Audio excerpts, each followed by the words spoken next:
अल्हम्दुलिल्लाहि वहदह वस्सलातु वस्सलामु अला मन ला नबिय्य बअदह अम्मा बअदु फ़अऊज़ु बिल्लाहि मिनश शैतानिर रजीम बिस्मिल्लाहिर रहमानिर रहीम व इज़ क़ाल इब्राहीम रब्बि जअल हाज़ल बलद आमिना वर्ज़ुक़ अहलहु मिनस समराति मन आमन मिनहुम बिल्लाहि वल यौमिल आखिर वक़ाल तआला फ़ी मक़ामिन आखर ला इकराह फ़िद्दीन वक़ाल नबी सल्लल्लाहु अलैहि वसल्लम ला युमिनु अहदुकुम हत्ता अकूना अहब्ब इलैहि मिन वालिदिही व वलदिही वन्नासि अजमईन वक़ाल अयज़न इन्नमा बुइस्तु मुअल्लिमन औ कमा क़ाल नबी अलैहिस्सलातु वस्सलाम।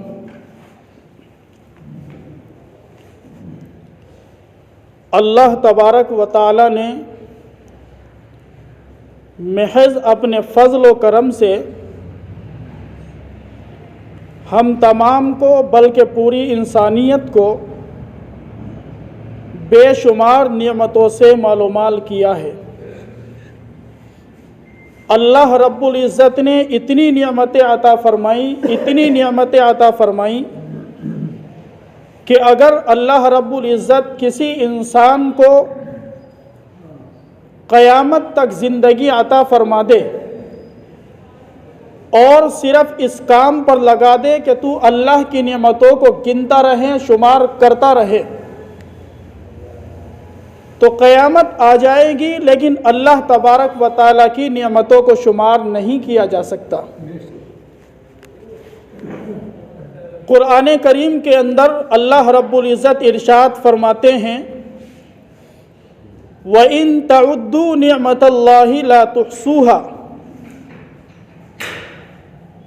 कि अगर तुम अल्लाह की दी हुई नियमतों को शुमार करना चाहो, गिनना चाहो, उनका इहाता करना चाहो, तो तुम उन नियमतों को शुमार नहीं कर सकते। बेशुमार अनगिनत इनामात अल्लाह तबारक व तआला के इंसान के ऊपर है। तरह तरह की नियमतों से इंसान को अल्लाह तबारक व तआला ने मालूमाल किया है। मिन जुमला इन तमाम नियमतों के एक नियमत अल्लाह तबारक व तआला ने इंसान को आज़ादी की अता फरमाई। आज़ादी की नियमत ये अल्लाह तबारक व तआला की जानिब से मेरे बुजुर्गों बहुत बड़ी नियमत है।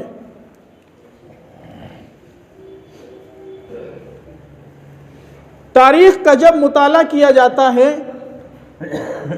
तो मालूम होता है कि ग़ुलामी की तारीख़ और आज़ादी की तारीख़ बहुत पुरानी तारीख़ है। इस दुनिया के अंदर बड़ों लोगों ने कमज़ोरों पर जुल्म किया है, ये दुनिया की तारीख़ है। इस दुनिया की तारीख़ ये भी है कि हर आज़ाद आदमी ने किसी न किसी को ग़ुलाम बनाया है।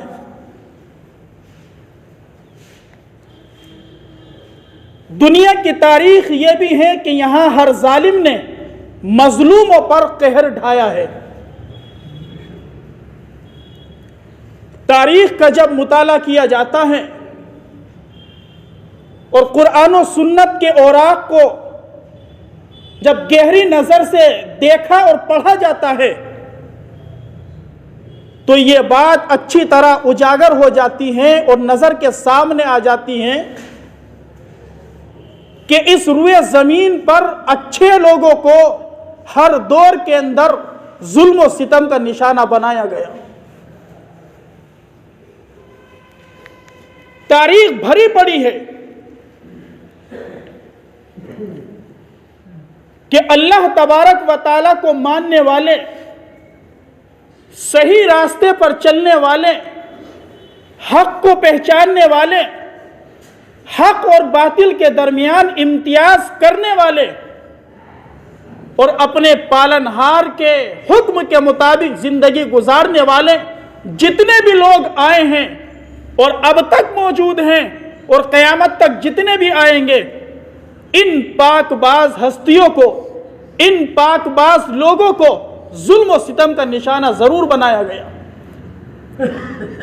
जुल्म और सितम की चक्की में इन बेगुनाह और पाकबाज मकबूल बंदों को जुल्म की चक्की में पीसा गया।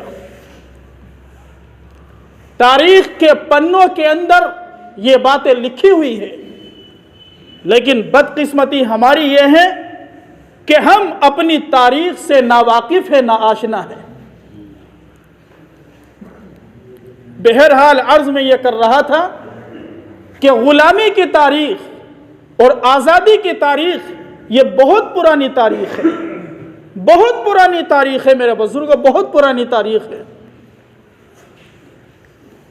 हमारे इस मुल्क हिंदुस्तान के अंदर भी जालिम भेड़िया अंग्रेज ने यहां के रहने वाले हर एक इंसान को, चाहे वो किसी भी धर्म से ताल्लुक रखता हो, अगर उसकी सोच अंग्रेज की सोच के मुताबिक नहीं थी, जहां किसी ने अंग्रेज की मुखालफत की वहीं उसे अपनी गुलामी की जंजीर में जकड़ दिया और जुल्म और सितम का निशाना बनाया।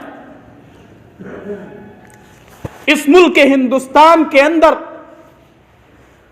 जालिम अंग्रेज ने अपनी ताकत के बल पर नहीं बल्कि अपनी जहानत और सियासत के एतबार से कब्जा किया।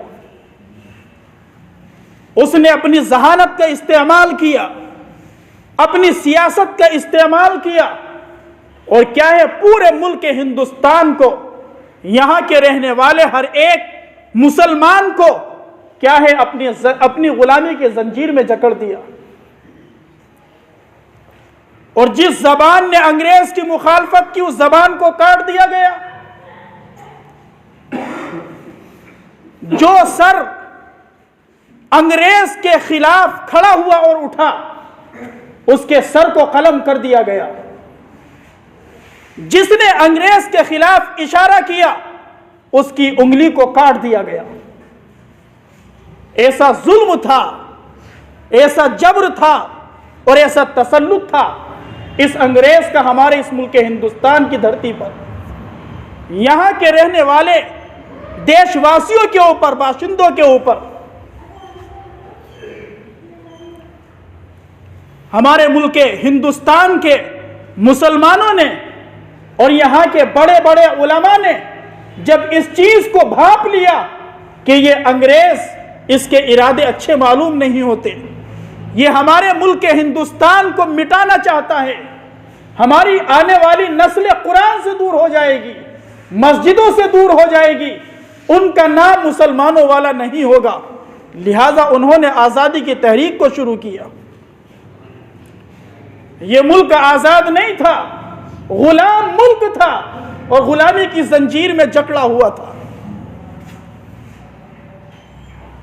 तकरीबन 100 साल तक, 1 सदी तक खालिस मुसलमानों ने और उलमाए किराम ने इस मुल्क की आज़ादी के लिए अंग्रेज के खिलाफ क्या है, मैदान जिहाद गर्म किया। अंग्रेज के खिलाफ बरसरे पेकार मैदान में उतरे और मुकाबला किया। हजारों मुसलमानों को कत्ल कर दिया गया, शहीद कर दिया गया। हजारों उलमाए किराम को सूलियों के फंदों पर लटका दिया गया और उन्हें जामे शहादत नोश करने पर मजबूर कर दिया गया। किस बिना पर? सिर्फ इस बुनियाद पर कि उन्होंने अंग्रेज की मुखालफत की थी। इस मुल्क हिंदुस्तान की अमन व अमान के लिए उन्होंने क्या है, आवाज को बुलंद किया था।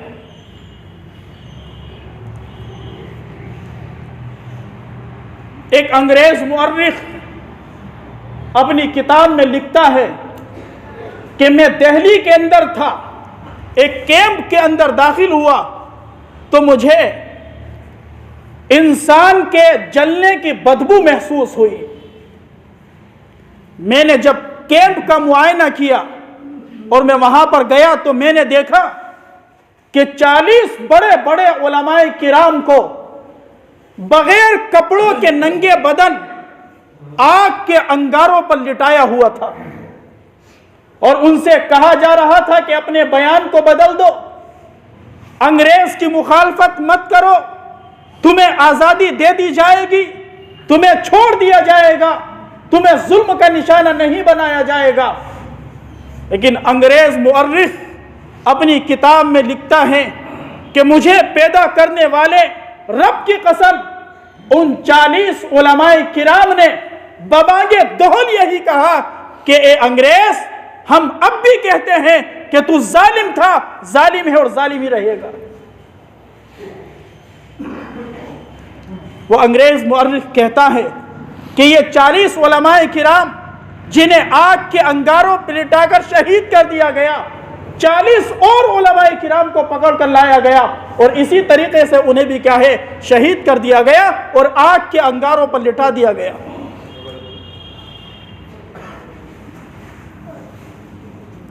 मेरा मुसलमान भाइयों, अर्ज करने का मकसद यह है कि गुलामी की तारीख और आज़ादी की तारीख ये बहुत पुरानी तारीख है।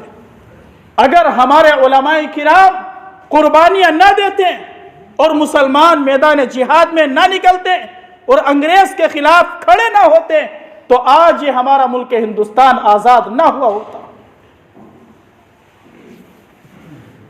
15 अगस्त 1947 को हमारा ये मुल्क हिंदुस्तान आजाद हुआ और आज 26 जनवरी है, तकरीबन 75 साल का अरसा गुजर चुका है, हमारा ये मुल्क आजाद है।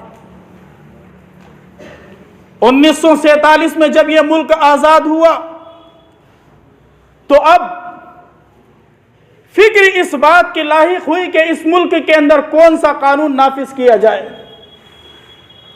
किस धर्म का कानून नाफिज किया जाए।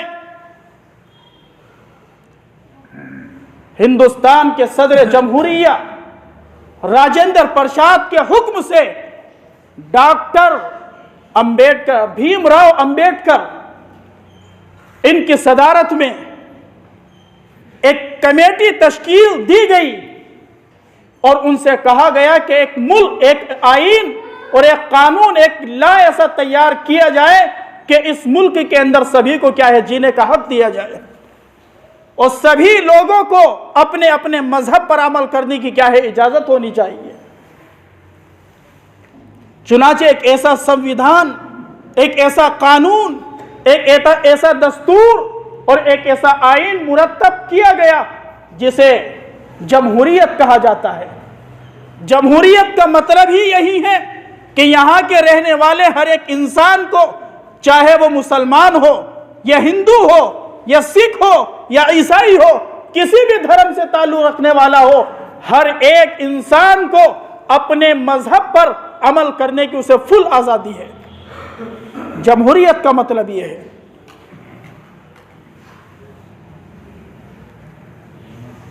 डॉक्टर भीमराव अंबेडकर, उनकी निगरानी में और उनके साथ चंद साथी थे, यह मुरत्तब किया गया कानून। इस कानून को जो हमारे मुल्क हिंदुस्तान के लिए नाफिज किया गया, 2 साल 11 महीने 18 दिन लगे इस कानून को बनाने में। 1947 से लेकर 1949 तक यह कानून बनाया गया और 1949 के अंदर 26 नवंबर को इस कानून को जो मुरत्तब किया गया जमहूरियत के नाम पर, हिंदुस्तान की पार्लियामेंट में इसको रखा गया और हिंदुस्तान की पार्लियामेंट के जितने भी अराकीन थे, उन तमाम अराकीन और मिंबरों की मर्जी से क्या है, 1950 को 26 जनवरी को इस मुल्क हिंदुस्तान के अंदर इस कानून को नाफिज कर दिया गया। लेकिन जिसकी वजह से कुर्बानियां दी गई, जिस वजह से बेशुमार उलमाए किराम शहीद हुए, उन न जाने कितने मुसलमानों का लहू बहाया गया और कितनी बीवियों को बेवा कर दिया गया, कितने बच्चे यतीम हुए और कितने घराने उजड़ गए। उन तमाम कुर्बानियों को आज भुला दिया गया। हिंदुस्तान का कानून आज के दौर के अंदर सिर्फ फाइलों की हद तक महदूद है, रजिस्टर के अंदर महदूद है। आज अगर कोई इस मुल्क के अंदर जालिम खड़ा होता है और जुल्म की क्या है करता है इंसानियत पर, चाहे वो किसी भी इंसान पर हो, तो उसे सजा नहीं दी जाती हिंदुस्तान के कानून के मुताबिक। मुसलमानों, समझने की बात है, गौर फिक्र करने की बात है। आज हम गूंगे हो चुके हैं, बहरे हो चुके हैं और अंधे बन चुके हैं। हम जुल्म अपनी आंखों से देख रहे, लेकिन हमारी जबान के अंदर इतनी ताकत नहीं कि वो जुल्म के खिलाफ आवाज बुलंद कर सके। आज हमारे पांव के अंदर ताकत है, लेकिन जालिम के हाथ को रोकने के लिए एक कदम बढ़ने के लिए हम तैयार नहीं है। बाबरी मस्जिद जो हमारी मस्जिद थी, कल भी मस्जिद थी, आज भी मस्जिद है और कयामत तक वो मस्जिद रहेगी।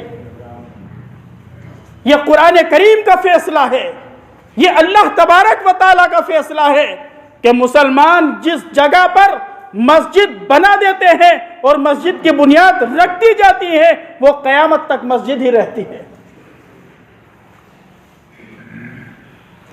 बाबरी मस्जिद को जिन लोगों ने शहीद किया और गिराया और मुनहदिम किया, कौन से हिंदुस्तान के कानून के मुताबिक उन लोगों को सजा दी गई? गुजरात के अंदर जो दंगा और फसाद हुआ और बेशुमार मुसलमानों को क्या है शहीद कर दिया गया, उनके घरों को उजाड़ दिया गया, बताओ वो कौन सा हिंदुस्तान का कानून है कि उस कानून के मुताबिक उन दरिंदों को, उन दहशतगर्दों को सजा दी गई? हम डरते हैं ये अल्फाज सुनते हुए, इसलिए कि हम सुनने के आदी हो चुके हैं। हम अपनी आंखों से सब कुछ होता हुआ देख रहे हैं, लेकिन बोलने की हमारे अंदर ताकत नहीं, बोलने की हमारे अंदर हिम्मत नहीं। आज हमें बुज़दिल बना दिया गया है, आज हमारी जबानों को बंद कर दिया गया है और हमारे होंठ को सी दिया गया है। हमें तो सिर्फ यह बता दिया गया कि नमाज पढ़ते रहो बस, रोजा रखते रहो बस, और कुछ नहीं।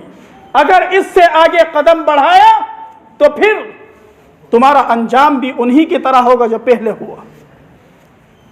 इसलिए मेरे ईमान वाले भाइयों, तारीख को याद रखो कि 15 अगस्त क्यों आता है और क्यों मनाया जाता है, 26 जनवरी को खुशियां क्यों मनाई जाती हैं। ये याद रखने की बातें हैं, ये अपनी नौजवान नस्ल को सिखाने की बातें हैं। आज 15 अगस्त के मौके पर और 26 जनवरी के मौके पर मुसलमान बच्चियां 15-15 साल की, 18-18 साल की क्या है, डांस करती है और नाचती है। मुसलमान नौजवान लड़के रैलियां निकालते हैं गानों के जरिए, ढोल ताशों के जरिए, और जब उनसे मालूम किया जाता है कि 15 अगस्त और 26 जनवरी ये हमारे मुल्क हिंदुस्तान के दो त्यौहार हैं और खुशियां मनाने के दिन है, इन्हें क्यों मनाया जाता है, तो जवाब यह मिलता है कि हमारा मुल्क आजाद हुआ था। आजाद हुआ था, अच्छी बात है, जवाब सही है, लेकिन आजाद कराया किसने था? वो नाम लेता है महात्मा गांधी का, वो नाम लेता है राजेंद्र प्रसाद का, वो नाम लेता है भीमराव अंबेडकर का, वो नाम लेता है बिरादराने वतन का। ज्यादा से ज्यादा अगर उससे और पूछा जाए तो वो नाम लेगा टीपू सुल्तान का और उसकी जबान खामोश हो जाएगी। उसे मालूम नहीं कि अगर मौलाना कासिम नानोतवी रहमतुल्लाह अलैह, अगर मौलाना रशीद गंगोही रहमतुल्लाह अलैह, शेखुल इस्लाम हजरत मौलाना हुसैन अहमद मदनी रहमतुल्लाह अलैह, हजरत मौलाना रशीद अहमद गंगोही रहमतुल्लाह अलैह अगर ये कुर्बानियां ना देते, खुदा की कसम ये मुल्क आजाद ना होता। हजरत मौलाना अबुल कलाम आजाद रहमतुल्लाह अलैह अगर मैदान जिहाद में ना निकलते और अपनी आवाज को बुलंद ना करते, खुदा की कसम हमारे इस मुल्क हिंदुस्तान को आजादी का परवाना ना मिलता। लेकिन हमारी नौजवान नस्ल को कुछ नहीं पता, हमारी नौजवान नस्ल को कुछ नहीं पता स्कूलों के अंदर क्या हो रहा है, कॉलेजों के अंदर क्या हो रहा है और सड़कों के ऊपर रैलियों के अंदर क्या हो रहा है। सिर्फ बदतमीजी को हवा दी जा रही है, बेहयाई को फरोग दिया जा रहा है, इश्क माशूकी के चक्कर को चलाया जा रहा है। इससे ज्यादा खुदा की कसम कुछ नहीं है। मुसलमानों समझो, न समझोगे तो मिट जाओगे ए हिंदी मुसलमानों, न समझोगे तो मिट जाओगे ए हिंदी मुसलमानों। तुम्हारी दास्तां तक भी नहीं होगी दास्तानों में। अगर तुमने अपनी तारीख को फरामोश कर दिया, अपने मुल्क की तारीख को याद न रखा, खुदा की कसम मुल्क के हालात क्या है। तिरंगा हमारे इस मुल्क की आन है, शान है, बान है, लेकिन हमारे इस मुल्क हिंदुस्तान के निशान को, हमारे इस मुल्क हिंदुस्तान के तिरंगा को कहां जाकर रख दिया गया है। आज कौन सा झंडा और कौन सा परचम इस मुल्क हिंदुस्तान के ऊपर लागू करने की कोशिशें हो रही है और लहराया जा रहा है। समझने की बातें हैं, होश के नाखून लेने की जरूरत है, मुसलमानों बेदार होने की जरूरत है। वो बाबरी मस्जिद जिसकी सरजमी पर कभी अल्लाह के बंदे सजदा किया करते थे, जिसके अंदर कभी कुरान की तिलावत हुआ करती थी, आजान की आवाज गूंजा करती थी, आज उसी मस्जिद के ऊपर नऊज़ु बिल्लाहि मिन ज़ालिक ये जबान कपकपाती है। हम अपने पालनहार को क्या जवाब देंगे कयामत के दिन। हमारी उस मुकद्दस जमीन पर, हमारी उस मुकद्दस मस्जिद के ऊपर क्या है, एक पूजा की मूर्ति रख दी गई है, गैरुल्लाह की परस्तिश वहां पर क्या है शुरू कर दी गई है। 22 जनवरी 2024 ये हमारे मुल्क हिंदुस्तान का सबसे बदतरीन दिन बन चुका है, लेकिन हम समझने के लिए तैयार नहीं। ये मिंबर सिर्फ नमाज के लिए नहीं है, ये मिंबर सिर्फ रोजे के फवाइद को बयान करने के लिए नहीं है, ये मिंबर जो मेरे नबी सल्लल्लाहु अलैहि वसल्लम ने दिया है, ये सिर्फ कुरान करीम का सवाब बताने के लिए नहीं है। इस मिंबर से यह भी बताया जाएगा कि अपने मुल्क की हिफाजत किस तरह की जाती है। यह मिंबर मेरे आका सल्लल्लाहु अलैहि वसल्लम ने इसलिए भी दिया है कि जहन साजी की जाए, मुसलमानों का जहन बनाया जाए, मुसलमानों को यह तालीम दी जाए कि वो ईमानी तदबीरें किस तरह इख्तियार करे, वो अपनी नौजवान नस्ल को किस तरह तैयार करे। लेकिन आज हम सब कुछ भूल चुके हैं।